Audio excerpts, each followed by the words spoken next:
नमस्कार, मैं हूं सचिन, लेकर हाजिर हूं जो कहेंगे सच कहेंगे।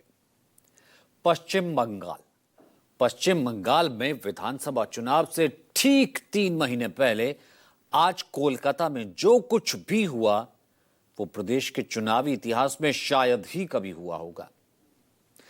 सत्ताधारी टीएमसी की तमाम चुनावी रणनीति बनाने के साथ साथ पार्टी का पूरा आईटी सेल संभालने वाली कंपनी के दफ्तर और उसके डायरेक्टर के घर पर केंद्रीय जांच एजेंसी ईडी ने ताबड़तोड़ छापेमारी की। ईडी की इस रेड के दौरान एक बड़ा सियासी मोड़ तब आ गया जब प्रदेश की मुख्यमंत्री ममता बनर्जी खुद कंपनी के डायरेक्टर के घर पहुंच गई और वहां से कई फाइल और हार्ड डिस्क लेकर बाहर निकल गई। लेकिन मामला यही शांत नहीं हुआ। जिस दफ्तर में ईडी की रेड चल रही थी वहां भी ममता पहुंच गई और उसके बाहर प्रेस कॉन्फ्रेंस शुरू कर दी और गृहमंत्री अमित शाह को निशाने पर ले लिया। ममता ने सीधे तौर पर आरोप लगाया कि बीजेपी और अमित शाह उनकी पार्टी टीएमसी की चुनावी रणनीति की चोरी कर रहे हैं। सवाल यह कि क्या टीएमसी की इलेक्शन स्ट्रेटजी चुराकर चुनाव जीतना चाहती है बीजेपी। सवाल यह भी कि चुनाव से ठीक पहले टीएमसी की आईटी हेड के घर और दफ्तर पर क्यों पड़ी रेड और ईडी का दावा कोल माइनिंग केस में छापेमारी फिर दीदी क्यों अड़ी।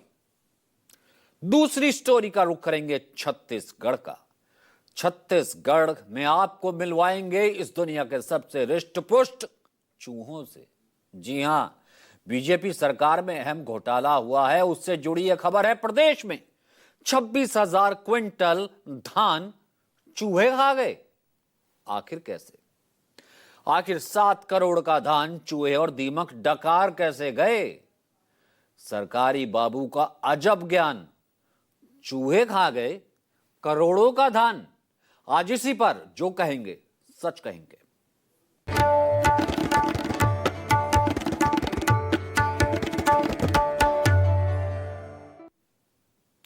शुरुआत पश्चिम बंगाल ईडी की छापेमारी से।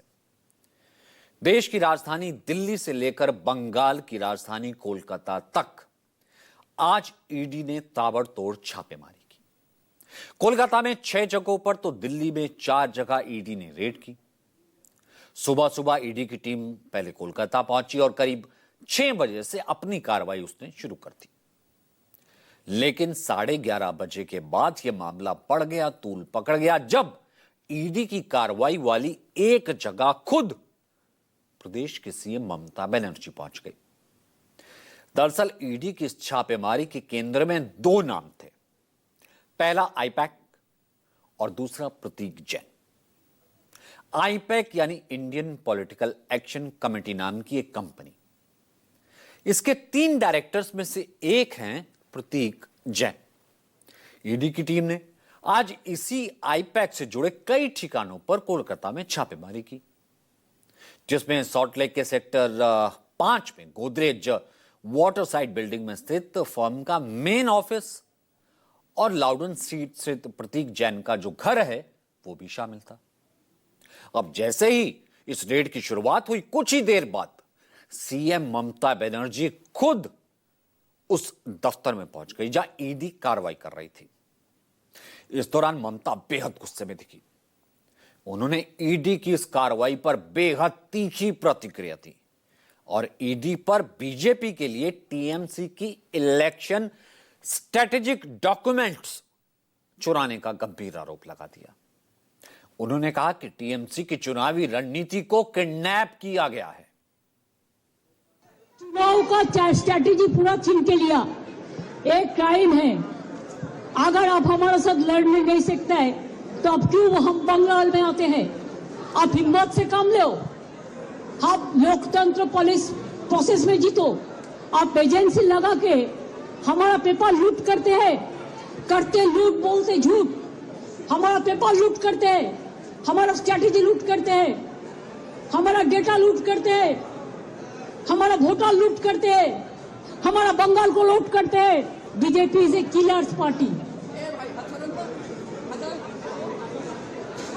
They are the great killer of democracy. an IT office, IPAC office. How can they do it like this? ममता गुस्से में कह रही करते हैं लूट, कहते हैं झूठ। आईपैक ऑफिस पर रेड, बस यहीं से बंगाल की नई सियासी लड़ाई शुरू हो गई। आखिर क्यों? आखिर आईपैक ममता बनर्जी के लिए क्या अहमियत रखती है? इसे समझने के लिए यह रिपोर्ट देखिए।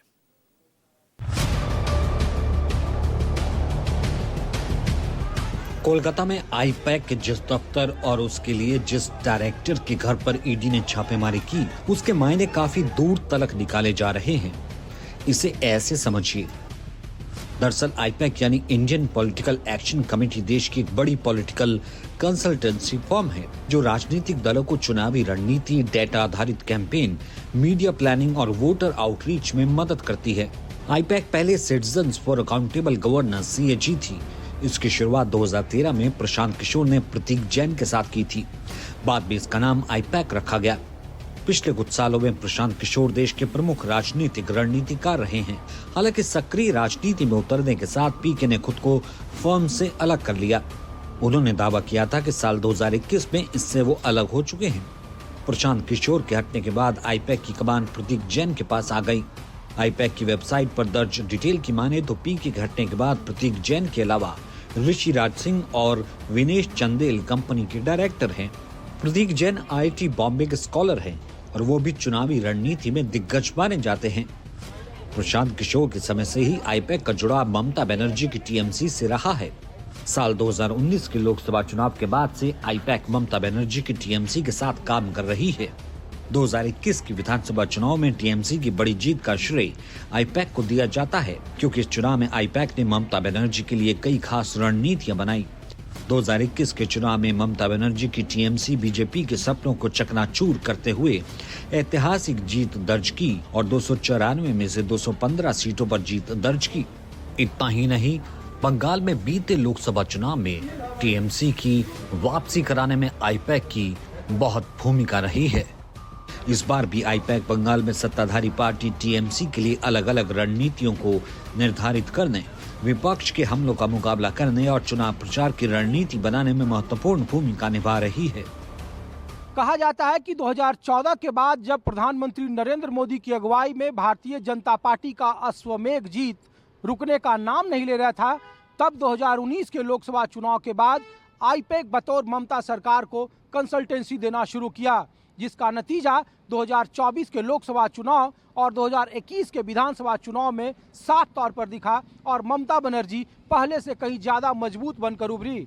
ऐसे में चुनावी साल के ठीक पहले आईपैक के दफ्तर में ईडी की कार्रवाई ने ममता बनर्जी को झकझोर दिया और वो इसे अब राजनीतिक लड़ाई के तौर पर इस्तेमाल कर रही है और कह रही है कि बीजेपी चुनाव जीतने के लिए उनके राजनीतिक रणनीति को ही किडनैप करने की कोशिश कर रही है, जो उनके राजनीतिक आत्मा पर चोट है।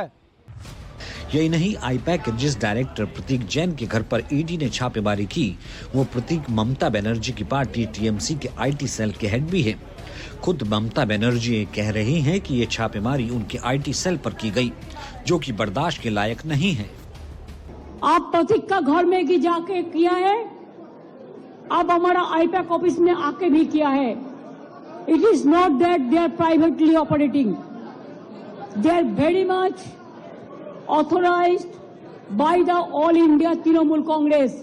बीजेपी का माफी काम बेनामी नहीं करते हैं। ये हमारा नाम पे काम करता है एग्रीमेंट का मुताबिक। तो ममता दी ने साफ कर दिया कि आईपैक उनकी पार्टी TMC के लिए चुनावी रणनीति बनाने का काम करती है। ऐसे में प्रतीक जैन के घर और आईपैक के दफ्तर पर छापेमारी TMC की वो तमाम रणनीति चुनाने के लिए थी जो इस बार के चुनाव के लिए बनाई गई है। छापेमारी के दौरान प्रतीक जैन भी घर पर ही मौजूद थे। यही वजह है कि ममता बनर्जी ईडी की रेड के दौरान जब आईपैक के डायरेक्टर प्रतीक जैन के घर पहुंची और जब वहां से बाहर निकली तो उनके हाथ में दस्तावेजों से भरी एक हरी फाइल दिखी, साथ ही लैपटॉप, मोबाइल और दूसरे इलेक्ट्रॉनिक गैजेट थे। ममता का दावा है कि इन फाइलों में उनकी पार्टी के तमाम दस्तावेजों के साथ साथ एसआईआर प्रक्रिया के कई डॉक्यूमेंट्स और प्रत्याशियों के नाम हैं। जाहिर है ऐसे में आईपैक के दफ्तर और उसके डायरेक्टर के घर पर रेड ममता बनर्जी के लिए कोई छोटी मोटी छापेमारी नहीं थी। यही वजह है कि उन्होंने सीधे इस बहाने बीजेपी और अमित शाह को बड़ी चुनौती दे दी।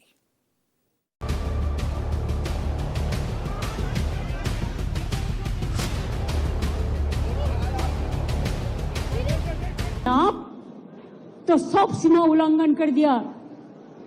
हमारा आईटी ऑफिस में आके अब सब लैपटॉप से सब निकाल के लिया, हमारा डेटा, हमारा एसआईआर का डेटा, हमारा पार्टी का पॉलिसी का डेटा, हमारा कैंडिडेट का लिस्ट, हमारा बूथ प्रेसिडेंट का लिस्ट, हमारा आने वाला स्ट्रेटेजी। कोलकाता में आईपैक के दफ्तर पर ईडी की रेड के बाद ममता बनर्जी ने जो दावे किए हैं वो किसी भी पार्टी की चुनावी रणनीति का अहम हिस्सा होता है। और ममता बनर्जी ने न सिर्फ ये दावा किया है बल्कि खुद मीडिया के सामने वो दस्तावेज दिखाए। साथ ही उन्होंने ये भी बताया कि इन दस्तावेजों में क्या है। उन्होंने पूछा कि क्या ईडी और अमित शाह का काम हमारी रणनीति चुराना है। How to collect all of our party hard disk, the candidate list, the party strategy, the party plan. Is it the duty of the ED and Amit Shah, the nasty home minister, the naughty home minister who cannot protect the country, and is taking away all my party documents? If I get the BJP party office, what will be? What will be the result? Because of election, they are collecting all my information of my party. देखो मैंने सब लेके आया. Because I rang up Potik, because he is the in charge of my party. So my hard disk, see, phone, hard disk, all they are collecting, and they are already attacked my IT office also. In fact, sector 5 I am going there also. Amit Shah, आपको बंगाल को जितना है तो आपको हिम्मत है तो आप इलेक्शन में लड़ाई करके आइए। आप क्यों हमारा पार्टी आईटी सेक्टर को रेड करके पूरा पेपर ले लिया?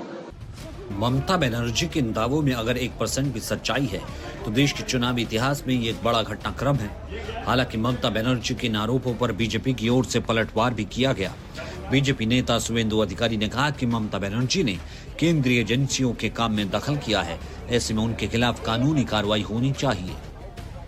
बंगाल में जिस प्रकार से सरकारी कामकाज में बंगाल की मुख्यमंत्री ममता बनर्जी जी ने दखल दिया है, मीडिया के माध्यम से हिंदुस्तान के प्रत्येक घर में वह दृश्य देखे।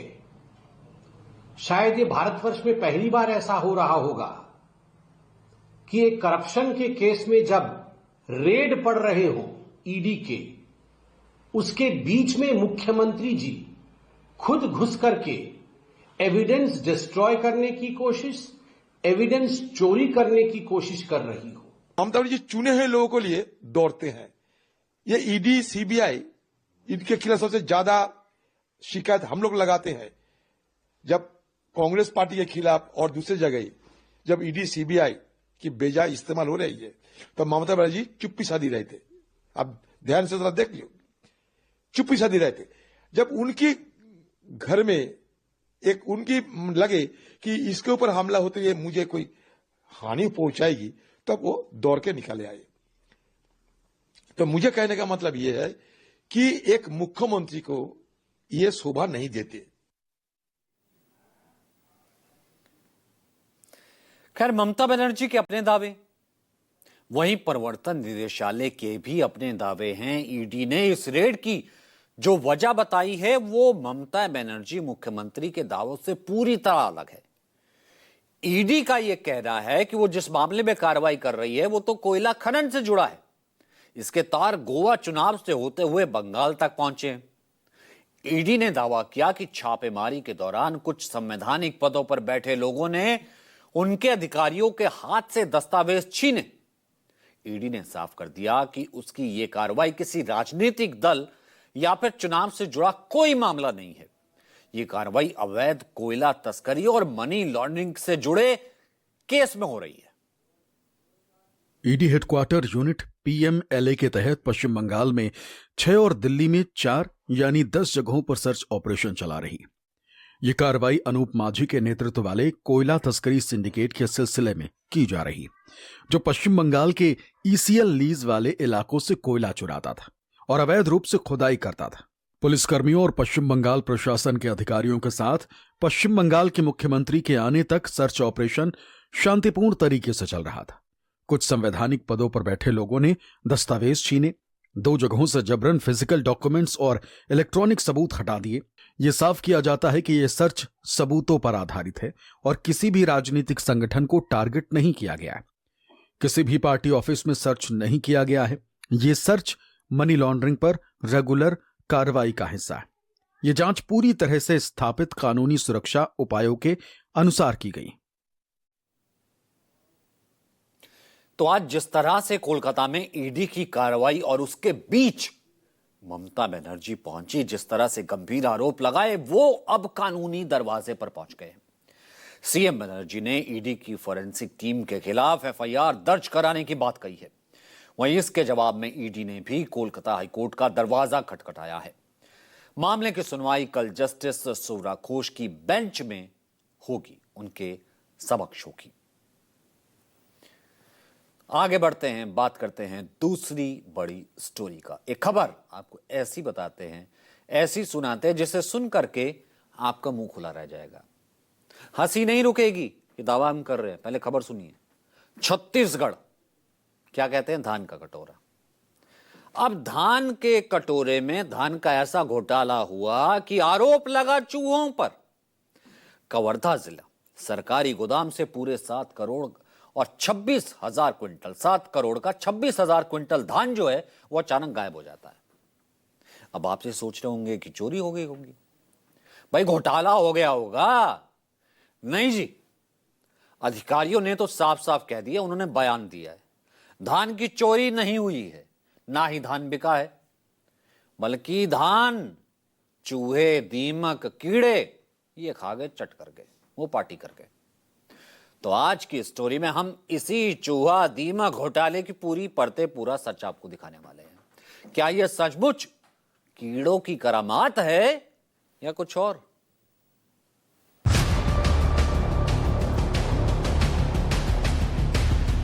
सुनकर भले ही आपको आश्चर्य हो, लेकिन दावा है कि छत्तीसगढ़ से सरकारी धान संग्रहण केंद्रों पर चूहों की फौज ने हमला बोल दिया।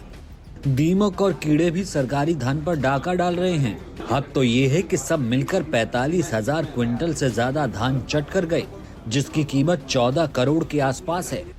जिस राज्य में एक बड़ी आबादी 2 वक्त पेट भरने के लिए तरसती हो, उस राज्य में चूहे मौज कर रहे हैं, पैडी पार्टी कर रहे हैं। और ऐसी एक जगह नहीं हुआ, बल्कि राज्य के 2 जिलों से करोड़ों का धान गायब होने की हैरान करने वाली खबर आई है। पहला मामला छत्तीसगढ़ के कवर्धा जिले के 2 केंद्रों चारबाठा और बरगरा का है, जबकि दूसरा मामला जशपुर जिले के कोनपारा धान खरीद केंद्र का। कवर्धा केंद्र में वित्तीय वर्ष 2024-25 के दौरान किसानों से सरकारी समर्थन मूल्य पर खरीदे गए धान का भंडारण किया गया था। जिले के 2 संग्रहण केंद्रों में कुल 7,99,000 क्विंटल धान सुरक्षित रखा गया था, लेकिन जब धान के उठाव के बाद मिलान किया गया तो इन दोनों केंद्रों से 26,000 क्विंटल धान की कमी पाई गई। इसमें अकेले बाजार चारबाठा संग्रहण केंद्र से 22,000 क्विंटल धान गायब मिला, जिसकी कीमत करीब 7 करोड़ रुपए आंकी गई। सबसे मजेदार बात यह है कि जब इस गंभीर गड़बड़ी पर जिम्मेदार अधिकारी से सवाल किया तो उन्होंने हैरान करने वाला जवाब दिया। अधिकारी का कहना है कि धान चोरी नहीं हुआ और ना ही बेचा गया, बल्कि उसे चूहे, दीमक, कीड़ों ने खा लिया। प्रदेश के 65 संग्रहण केंद्र में हम आधे से भी कम है हमारा स्थान। 2 भाग में बांटेंगे तो हमारे यहाँ प्रदेश के आधे से ज़्यादा संग्रहण केंद्रों में हमारे यहाँ से ज़्यादा शार्टेज। हम तो काफ़ी स्थिति अच्छी है हमारे यहाँ। हम 2.98 है, वहाँ बघर्रा में 3.5 है, चारबाठा में। तो सर वजह क्या है उसमें, वजह क्या शार्टेज आने का? खुले में धान रखा है, खुले मैदान में रखा हुआ है, तो इसके लिए चूहे हैं, कीड़े हैं, दीमक है, मौसम है। मतलब छत्तीसगढ़ के चूहे इतने भुक्कड़ हैं कि वो करोड़ों का धान पचा जाते हैं। एक चूहा दिन भर में मुश्किल से 20 ग्राम धान खाता है, तो सोचिए 26,000 क्विंटल खाने के लिए कितने चूहे लगे होंगे। पूरी की पूरी चूहा ब्रिगेड। वो तो ये तक दावा कर रहे हैं कि उनके केंद्र की स्थिति राज्य के 65 संग्रहण केंद्रों से बेहतर है। वाह, क्या तर्क और लॉजिक है। यानी अपनी नाकामी को छिपाने के लिए पूरे प्रदेश की धान संग्रहण व्यवस्था को ही कटघरे में खड़ा कर दिया। जबकि जिला खाद्य अधिकारी की प्रारंभिक जांच में चारबाठा संग्रहण केंद्र के प्रभारी के खिलाफ आरोप सही पाए गए। संग्रहण केंद्रों में जो प्रारंभिक रूप से लगभग जो इसमें शिकायत के बिंदुओं के आधार पर अगर देखें तो काफी बड़ी मात्रा में हेराफेरी और अनियमितता की बात की गई है, जिसकी जांच चल रही है। उस पर प्रारंभिक बिंदुओं पर लग रहा है कि कुछ गड़बड़ियां हैं ऐसा करके। बाकी रिपोर्ट सबमिट करने के बाद ही इस पे ज्यादा कुछ कहा जा सकेगा। मामले में तब मोड़ आया जब बाजार चारबाठा संग्रहण केंद्र के प्रभारी के खिलाफ गंभीर आरोप दर्ज किए गए। आरोप है उन्होंने डैमेज धान खरीदी के फर्जी बिल बनाए, धान की आवक जावक में फर्जी एंट्री की, मजदूरों की फर्जी हाजिरी लगाई और संग्रहण केंद्र में लगे सीसीटीवी कैमरों से बार बार छेड़खानी कर सुनियोजित तरीके से हेराफेरी की।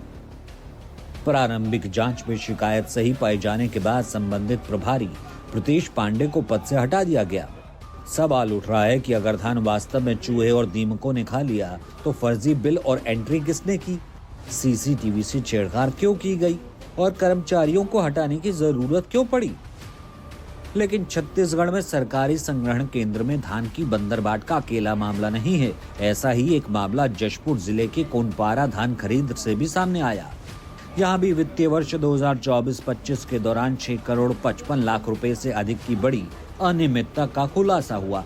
दर्ज कराई गई रिपोर्ट के अनुसार आदिम जाति सेवा सहकारी समिति मर्यादित कोनपारा के धान खरीदी उप केंद्र में वित्तीय वर्ष 2024-25 के दौरान कुल 1,61,250 क्विंटल धान की खरीदी की गई, जबकि रिकॉर्ड के अनुसार मिलों और संग्रहण केंद्रों को केवल 1,40,663.12 क्विंटल धान दिया गया। इस प्रकार 20,586.88 क्विंटल धान कम पाया गया। संयुक्त जांच दल की जांच में भी मौके पर धान उपलब्ध नहीं मिला और रिकॉर्ड के अनुरूप भारी कमी की पुष्टि हुई। जांच में प्रति क्विंटल 3100 रुपए की दर से धान की कीमत 6,38,19,328 रुपए आंकी गई। इसमें अतिरिक्त धान पैकिंग के लिए उपयोग की गई 4,898 बोरियों की कीमत 17,07,651 बताई गई। कुल मिलाकर सरकार को 6,55,26,979 रुपए की क्षति हुई। Chhattisgarh state cooperative bank Jashpur के नोडल अधिकारी की रिपोर्ट पर पुलिस ने मामला दर्ज किया, जांच शुरू कर दी। तुमला थाना क्षेत्रांतर्गत कोनपारा धान समिति केंद्र में हुए धान खरीदी में अनियमितता को लेकर एपेक्स बैंक के नोडल अधिकारी के द्वारा लिखित में शिकायत दिया गया था कि खरीदी में 20,000 क्विंटल धान की गड़बड़ी है, जिसकी कीमत 6,55 लाख रुपए है। इस लिखित शिकायत पर पुलिस के द्वारा 318 का मामला पंजीबद्ध किया गया है और इसमें 6 नामजद आरोपी हैं, जिसमें समिति प्रबंधक जयप्रकाश साहू है और अन्य 5 लोग हैं। और अभी एक आरोपी जो फड़ प्रबंधक था, उसको शिशुपाल यादव को पुलिस के द्वारा गिरफ्तार किया गया है। 5 आरोपी फरार हैं, बहुत जल्द इनकी गिरफ्तारी की जाएगी। मामले को विवेचना में लिया गया। पुलिस ने इस मामले में कुल 6 आरोपियों के खिलाफ बीएनएस की अलग अलग धाराओं में केस दर्ज किया। साथ ही एक आरोपी को गिरफ्तार कर न्यायिक रिमांड पर भेज दिया, जबकि अन्य आरोपी फरार हैं। तो कुल मिलाकर के कह सकते हैं कि किस तरीके से धान की चोरी हो गई, किस तरीके से धान बेच भी दिया गया, किस तरीके से धान का घोटाला हो गया और कुल मिलाकर के अधिकारियों ने ये तक नहीं सोचा कि अगर वो कहेंगे तो सिर्फ इतना कह देंगे कि चूहे धान खा गए और इसका कभी खुलासा नहीं होगा। तो ये था आज के घोटाले से जुड़ा सच। फिलहाल जो कहेंगे सच कहेंगे आज के एडिशन में इतना ही।